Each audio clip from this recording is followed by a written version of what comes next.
Itt végeztem egyek védelmi tanácsülésre, hogy a veszély pontos mértékét fölmérjük, de fenyeget egy jelentős világpiaci energiaáremelkedés. Menteri Koordinator Bidang Perekonomian Airlangga Hartarto menanggapi kenaikan harga minyak mentah global yang melonjak tajam seiring perang antara AS Israel dan Iran yang menyebabkan Selat Hormuz ditutup. Airlangga bilang setiap ketegangan di kawasan itu hampir pasti berdampak pada pasokan minyak global. Pemerintah akan melihat eskalasi ke depan untuk mengantisipasi dampak ke Indonesia. Salah satunya kerjasama dengan pasokan selain di Timur Tengah. Udah pasti yang terganggu adalah suplai minyak, dan suplai minyak itu karena Selat Hormuz kan terganggu, belum juga Red Sea. Jadi kita lihat berapa jauh pertempuran ini akan terus berlangsung. Ya kan pemerintah sudah punya MOU untuk mendapatkan supply dari non-Middle East. Misalnya kemarin Pertamina sudah bikin MOU dengan Amerika beberapa, dengan Chevron, dengan Exxon dan yang lain. Turut melirik Rusia nggak Pak? Apa? Turut melirik minyak Rusia nggak? Ya tentu kita monitor mana yang tersedia dan mana yang bisa diimpor. Iran menutup Selat Hormuz yang merupakan jalur vital transit minyak global usai diserang Israel.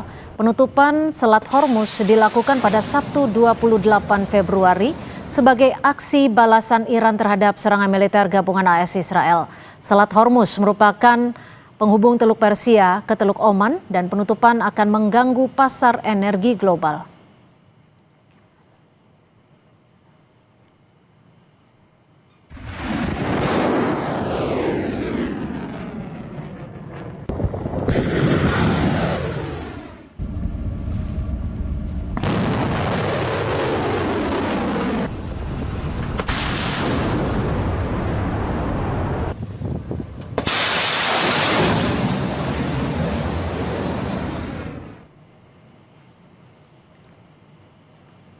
Ketegangan Amerika Serikat Israel terhadap Iran berujung pada penutupan Selat Hormuz.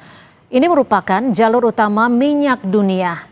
Dan memang Selat Hormuz yang ditutup oleh Iran ini menjadi dampak tersendiri bagi sejumlah negara terkait dengan pasokan minyak.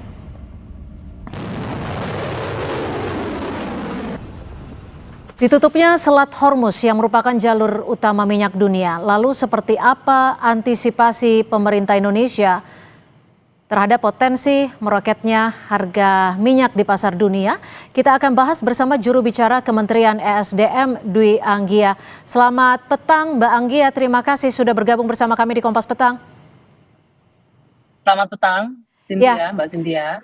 Mbak Anggia, kalau kita melihat ketegangan yang ada di Timur Tengah dan juga ditutupnya Selat Hormuz yang saat ini sudah diberlakukan oleh Iran, sebenarnya seberapa besar ketergantungan Indonesia terhadap pasokan energi yang melewati Selat Hormuz ini?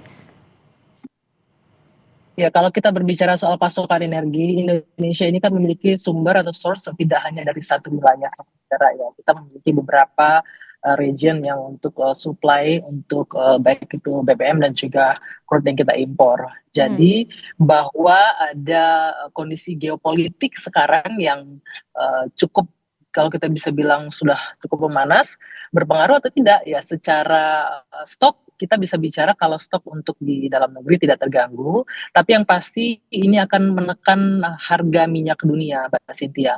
Karena kondisi ini pasti sudah akan langsung berdampak. Kita tahu sekarang harga minyak dunia untuk Brent itu sudah di angka 78 sampai 79 US dollar. Artinya apa? Harga minyak meningkat dan tentunya akan ada tekanan juga terhadap harga di dalam negeri. Gitu. Kalau kita bicara asumsi APBN untuk harga minyak dunia ini kan saat ini di angka 70 US dollar per barel ya dengan ada kenaikan ini, dan kalau kondisi ini terus berlangsung yang pasti harga minyak juga akan semakin naik tentunya. Ini juga berdampak ke harga minyak di dalam negeri. Dan memang saat ini Mbak Anggia, harga BBM non subsidi sudah mengalami sedikit kenaikan. Lalu bagaimana Kementerian ESDM bisa mengantisipasi potensi kenaikan harga minyak yang mungkin saja jika ketegangan terus terjadi, harganya akan semakin meningkat?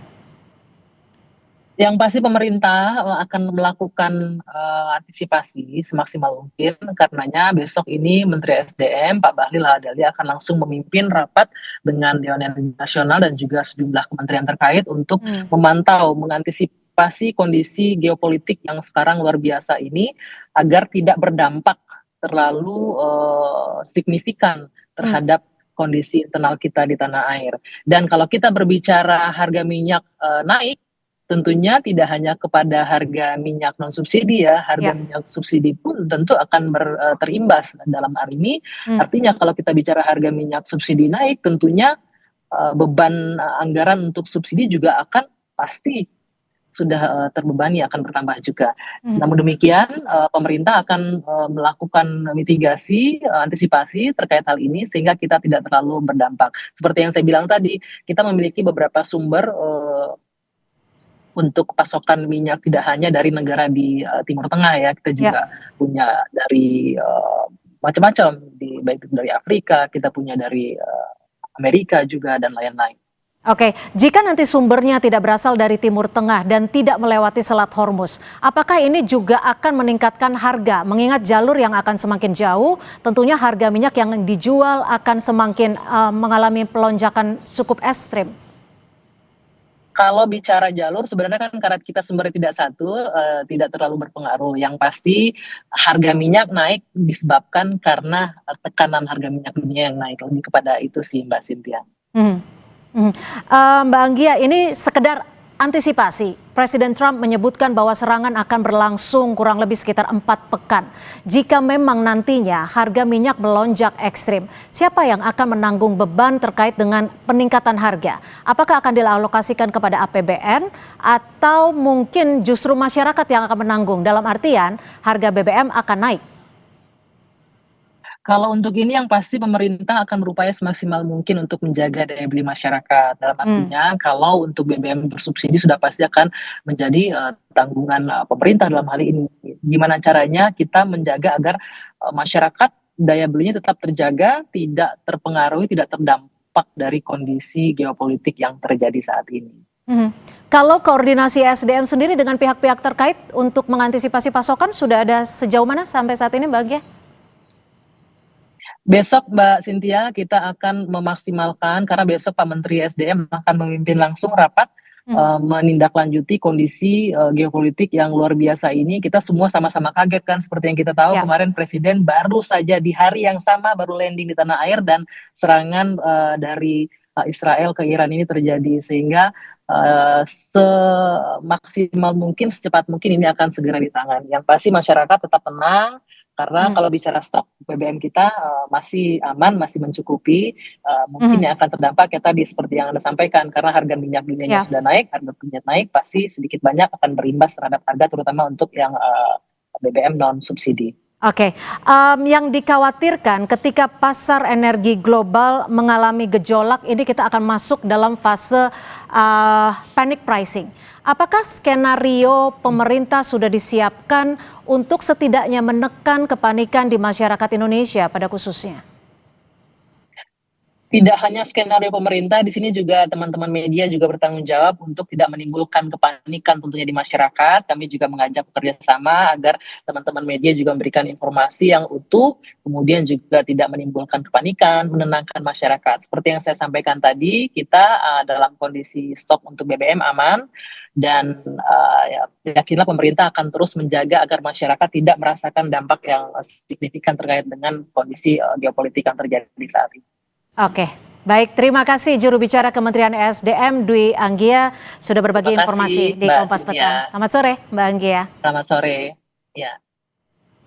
Saudara, informasi lainnya masih akan kami sajikan selepas jeda, di antaranya kuliner khas Timur Tengah modern jadi pilihan menu berbuka puasa di Bandung, Jawa Barat. Seperti apa kenikmatannya kami hadirkan usai jeda di Kompas Petang.